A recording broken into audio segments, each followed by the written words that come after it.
What are we going to talk about this week?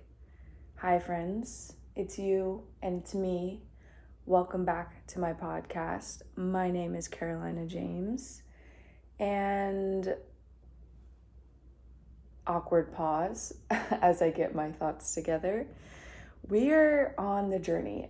I feel like so often do we look at people and their success, and whether we're conscious or unconscious about it, we can't help but to compare ourselves to it, whether that be based on where they're at. Like, I feel like society has a certain, like, every age that you're at, there's this criteria. When you're in your teens, it's this idea that you are to go to high school, and by 17 you should know exactly what you want to do with your career, because by 18 you should be entering college, and then in college you should be partying really hard and meeting the love of your life, but you should also be going to school to then have this amazing career, and usually from college you should then have an internship, and then that should turn into the career that you do for your whole entire life. And then once you graduate college, you should have already found the love of your life, and then you should be getting married. And then a couple years in, after you get married, it's like you should date for a couple years, and then after you get married, then you should have a kid, and the cycle continues. I'm laughing because we are currently in the midst of watching this incredible TV show. I believe it's on HBO, and honestly, I don't know how long it's been out, but it's been out for a while now, and it's called Girls. And there's a character on there, and her name is Shoshana, and she, I think, is my favorite character because she reminds me of myself, in the sense that she is so talkative and overly talkative and like hyper analytical, but also like in this moment of self-discovery. And honestly, 10 out of 10 recommend the show. The writing is incredible if you haven't seen it already. I'm probably late, but regardless, talking about late, this goes back to this idea of this timeline that we mostly are so, I feel like, victim to, in the sense that when you aren't hitting those marks, or when you see your peers hitting those marks, it is something that is often congratulated. And if you're not in that realm, you feel sometimes like you're less than, or that you're not doing enough, or that you need to make changes to then get to that point. For example, currently where I'm at, I was reflecting about this yesterday, actually, when I had that classic thought in my head of, what is my podcast going to be about this week? And oftentimes the ideas for me come about through just living life. And then I tend to grab on to these certain themes that seem to be reoccurring within the week. And sometimes it's super clear. I'm like, oh, I got it. That's exactly what I talk about. And then other times there's a process of just pausing and reflecting and thinking, which honestly I think is where I get some of the best thoughts. But funny enough, it takes a while for me to settle in, because I'm sure, as a lot of people struggle with such a society that is always on the do, and we have to be active, we have to be progressing, and we have to feel like we're doing something, and we're not doing that when we feel like we're less than, and we're letting people down, or we're lazy, and all these like negative things. But the reality is, it's in those moments of pause, and I say this out loud to even remind myself, is in those moments of pausing and slowing down are actually in the next moments that you will then be back in that go system. It's kind of the ebb and flow of life, and the more that we can follow that and not fight that, I think the better we are to allow creativity and to tap into the realms of what we really want to achieve and accomplish, rather than just like half-assing everything. And one theme that has come up for me this week is in the realm of presence, and I'm sure we've all heard about it, of what it means to be present and how to be present and certain rituals and routines. But what I was really thinking about, and I think I kind of touched on this last week, was it is so fascinating to me that the moment that you are currently in, if you were to just think about it, is probably where you wished you were, let's say 5 years ago, give or take. And to spin that back on myself is I remember in my, I would say early to mid 20s, I had a reoccurring thought, and that thought was, man, I'm so lonely, and I see all my peers have these beautiful partnerships, whether they're posting it on social media, or I'm just hanging out with them, or I'm even taking a phone call with them and I hear them interacting with their person. And I had this overwhelming sense of loneliness. I'm just hoping and wishing that one day I would have a partnership. And I, like most people, felt like a couple things. I was like, well, one, for me to go into a partnership, I have to do the work, meaning I have to be in therapy. I need to work on my daddy issues. I need to work on my mommy issues. I need to learn how to communicate. I need to know my own triggers and traumas. I need to be reading books. I need to be working out. I need to know how to cook and clean. And the list goes on and on, right? It's this idea. It's funny because a lot of what we learn in life is through living life, but there's so much of what we learn now on social media, and whether we're aware of it or not, we're picking up all these little nuances which we're then like carrying on our back. And for me, I felt like in order to be in a healthy partnership, I needed to work on myself. And I do think that that is true to an extent, meaning in a healthy partnership, ultimately, you can do all the work that you want, but you're never fully going to really learn about all of the things you want to learn about unless, and I don't even think it has to be a partnership, but unless you're in a friendship with someone. I think that is such a beautiful starting point that I hope everyone gets the ability to have and to experience. And I wish more of society would put an emphasis on friendships for women to women, men to men, men and women, whatever you are. Like, friendships, I think, are the foundation of learning how to communicate, how to have boundaries, what things are important to you, whether, again, taking myself for example, something that I learned in friendship is the idea of like showing up for your friends. Like, if your friend has a birthday party or a wedding or something that's really important to them, they are expecting you to show up. And this can be difficult when I take myself, because diving deep, my father was not someone that really showed up. For example, if we had a soccer game, or if my sister had this amazing achievement in school, or if we had the first day of high school and all the parents, like, my parents were not the type of parents to show up. And so unconsciously, for me, in my adult years, when friends did have birthdays or weddings, part of me was like, yeah, I can't make it.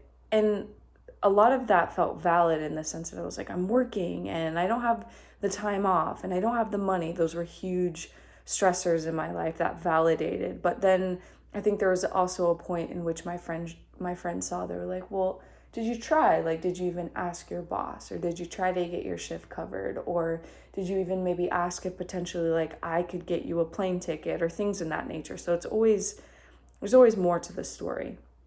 I don't want to steer off too topic because now my brain's like, so it was this idea of friends. And I remember one of my good friends had mentioned before, like, everyone says they want to be in a relationship, but if you've never been in a relationship, how do you know, right? And I would always think, well, I gotta test it out before I know, right? It's kind of the same idea too of like, oh, I really want a puppy or I really want a kid. It's like we like the idea of it, but it's not until you're actually in it that you realize the duality. On one hand, it could be the most extraordinary, fulfilling, beautiful job you've ever had, and that comes with a sense of responsibility and discipline and being selfless and all the other things that maybe you didn't really think about because our mind often fantasizes about all the glorious things, and we tend to forget all of the add-ons that come with it that could be both good and bad at the same time.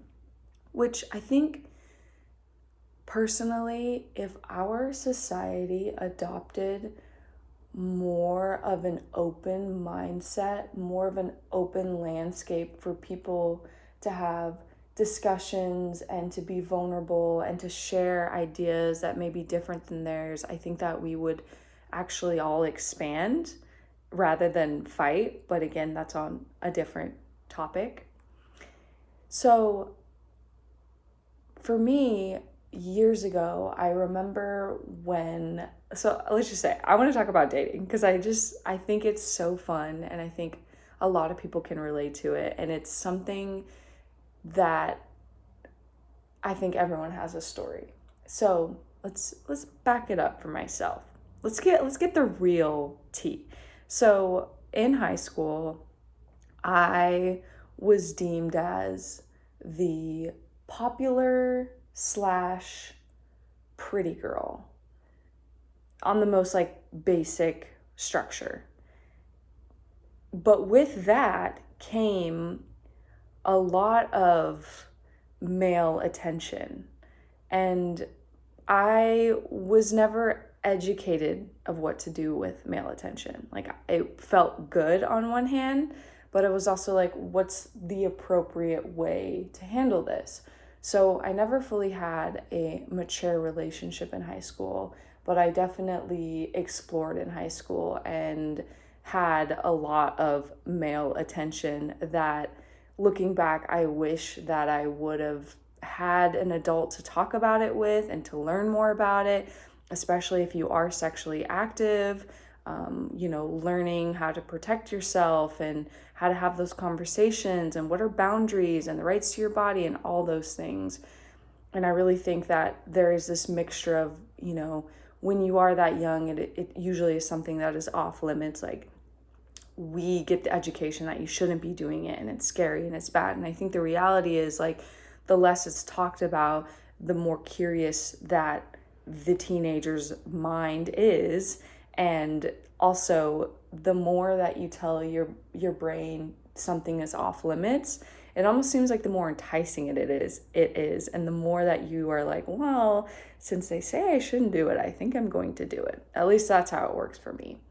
And so going into college, I was at a place where I was going to school full time and I was working full time, and I didn't really have much of a social life.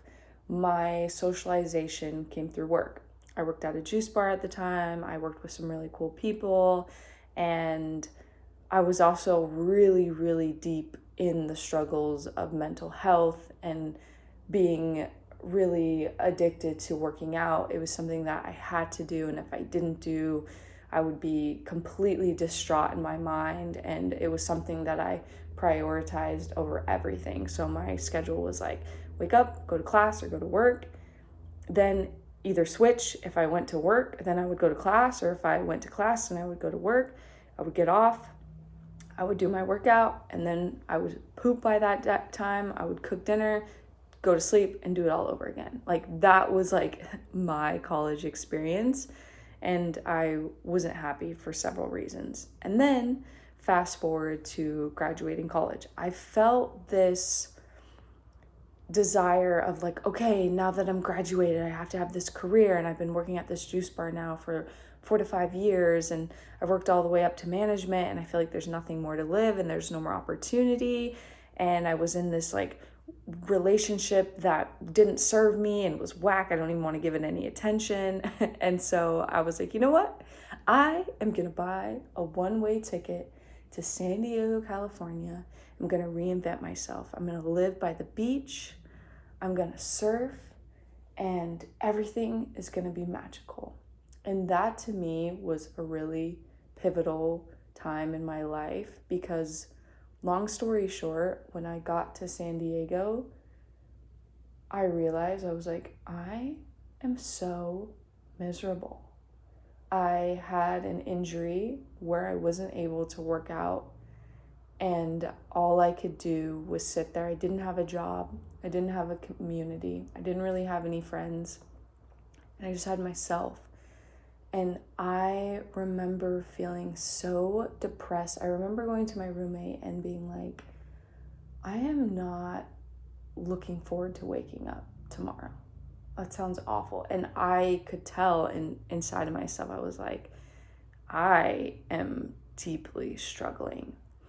And that, I like to use the analogy, that move for me was like, I had been carrying all these backpacks with all these bricks in them, and I wasn't even aware of how they were affecting my dating, my relationship with myself, with my friends, with anybody, with the world. I had no idea. When you are so deep into something, it's wild because often if somebody does bring up something, it sounds so foreign to you that you almost like dismiss it right away. Like, why would they even bring that up, you know? For example, if somebody was like, hey, like, you know, I think you work out too much and like you should spend time with your friends. I'm like, yeah, you're just lazy and like you need to have some discipline. But the reality was like, no, there's a lot of truth to that. And so when I came back, when I was in San Diego, funny enough, the pandemic hit, and I had made that decision that I was like, you know what? I'm moving back to Portland. Like, I have a sense of community there. I have friends there, and that is where I belong. So I moved back at the beginning of the pandemic, and that was the time where I really unpacked things. And I want to say, I know that getting professional help is incredibly, I want to frame it as like getting professional help is amazing and highly recommended. But I also want to note that you may be in a time and a space in your life where you don't have access to that, or maybe you can't afford that, or maybe you're so overwhelmed and you don't even know how to begin. A couple tips that really help for me as somebody who processes through my words was I would literally wake up and I would just start talking to myself. Like, why did this bug you? Or what was this? Or how about this? And I would cry, and then I would journal. And when you see somebody doing that, you would probably deem them as like batshit crazy.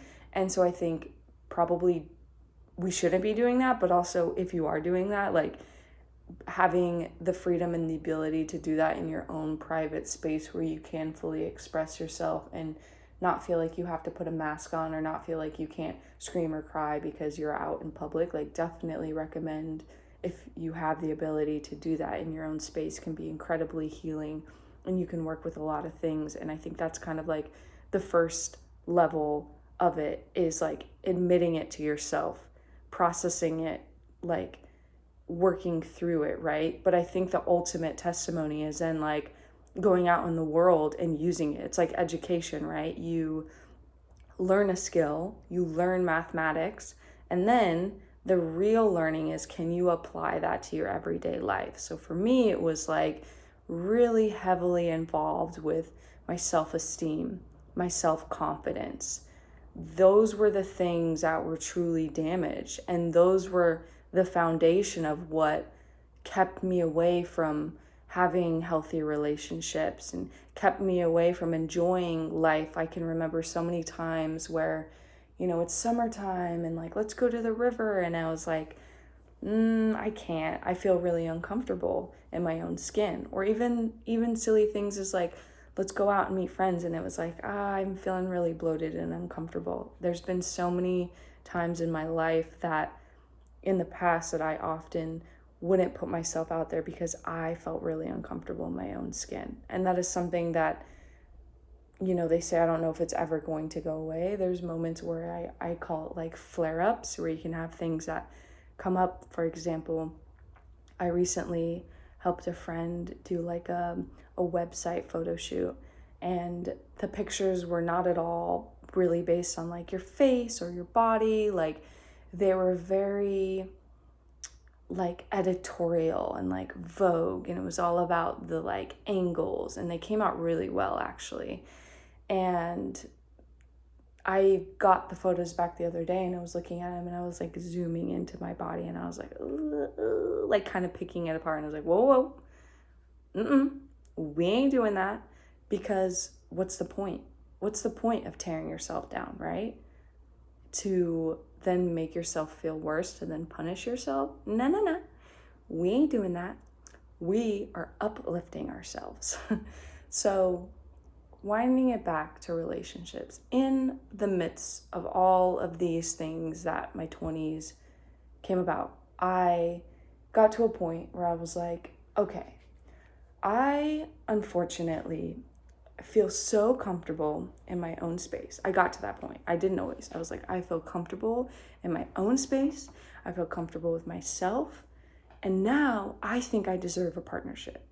And see, and I shouldn't even say that, because I think that is what people, that's when you hear like you need to do the work. People often think, okay, if I'm at this level, then. And I think it's like a process. Like we should constantly be, in a way, kind to ourselves, right? And whatever that looks like for you, whether it's cooking a meal or going for a walk or doing a hard workout or whatever, like I think if you come from a place of compassion with yourself, and if you're on that journey, then you will be open to making friends. You will be open to meeting people. For example, when you come from a place of compassion, you realize that it feels good to have friendships. It feels good to have hobbies. It feels good to do things. It feels good to leave my house when it feels right for me. And so in the process of leaving your house, you then start to expand your community. You expand your network. And so I got to a point where I told myself I want to start dating. And classic, it's the 21st century. A lot of things are online. And so I dabbled in internet dating. And I purposely told myself I'm going to go on dates with people for a couple of things. One, I want to learn if I'm on a date, and this did happen, like say you go on a date with somebody and you're like, I am not feeling this. We feel like we owe this person something, right? Like, for example, if this person's like, hey, like, I really enjoyed this date and I would love to go on a second date, it is totally appropriate in a respectful, kind manner to say, thank you so much for your time, but unfortunately, I don't think that I'm interested in a second date. Boom. But I think that in itself is a practice, right? Because again, the people-pleasing, lack of boundary, low self-worth type of person feels obligated to say yes, or feels obligated to sit in a shitty date, or feels the need to maybe ghost this person because it's harder to say something than it is to say nothing, which perpetuates all of us in this arena. And so using the app for me, there was some good to it, learning the boundaries, learning how to communicate, even like putting myself in a space where I'm like, okay, I'm going on dates, and also getting excited about it. I feel far too often, the older we get, we put so much pressure on dating, you know, especially as women. There's this timeline if you want to have kids and if you want to get married, and it's like, okay, if I'm 25 and I want to have a kid by the time I'm 27, it means I need to have met my partner yesterday. And so I think there's also remembering that dating should be fun. It should be on your terms. It should be enjoyable, but it should also be mature. Like that's what I think dating is. And sometimes we lose track of that, whether it gets too serious or if it's on the other spectrum, if it's way too fun and you aren't actually feeling like you're being respected or you have boundaries. Also, because this is the internet, I feel the need to say, like, I am not a professional when it comes to this, so take my advice lightly. I'm only merely sharing my story, allegedly. Basically, I'm building up the story to say, I went on all these dates. I had some good experiences, I had some bad experiences, and then back in 2023, I decided to visit my parents who live overseas. And this was a really big trip for me because I was like, whoa, I have paid time off. I've never experienced that in my life. And I was like, whoa, actually, I have the money to go visit my parents right now. And on top of that, I hadn't seen my parents in over 5 years. And that trip was so phenomenal in the sense that I got to visit my hometown where I was born. I got to see my parents in a new light. They got to see me in a new light. And it was, in a way, cliche, but very healing. And a couple months after that trip, I met the love of my life. And I just want to say that sharing things on the internet seems scary, especially things that are really important to you. Like, it's one thing if I share my own thoughts because, like, it's me, and I guess I'm at a point where I'm like, you know what, I'm vulnerable. What do I have to lose?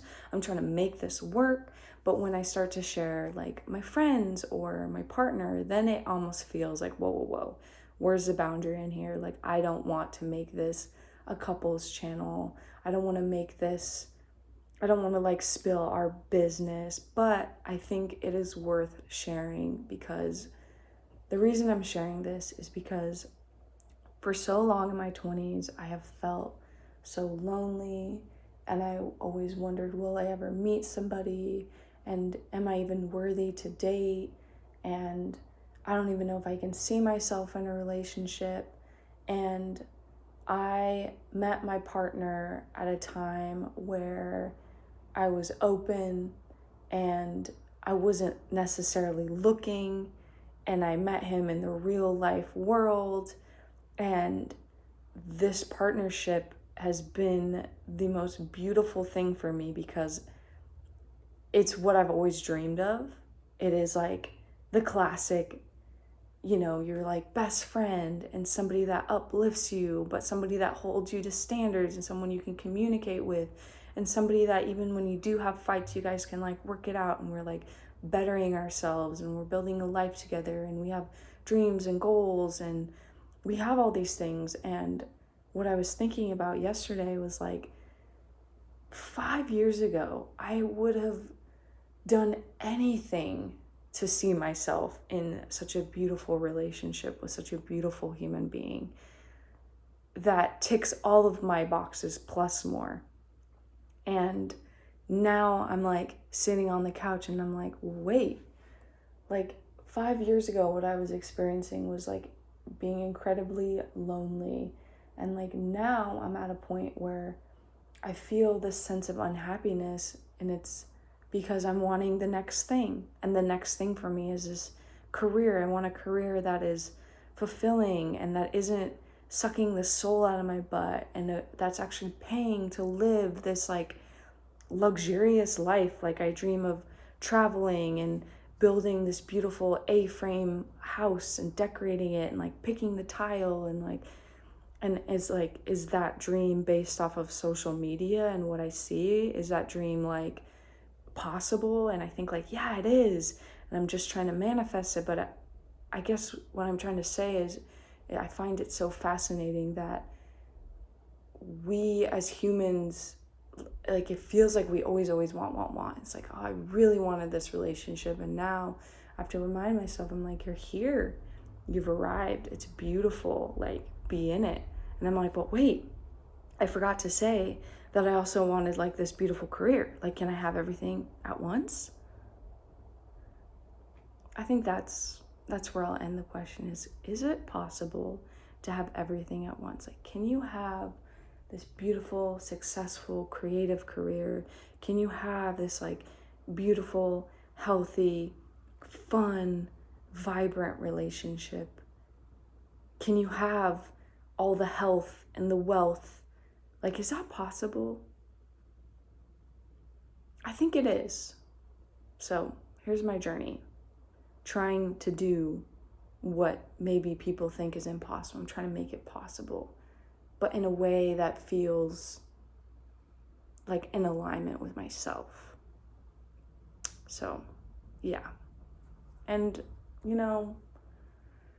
I'll just say that as I was wrapping it up, remember, this is like you and me. And if we were on a phone call, I would be like, okay, it was so good to catch up to you, and then you like say one more thing because you're just like, oh, wait, because, that's just how it works. So don't hang up yet.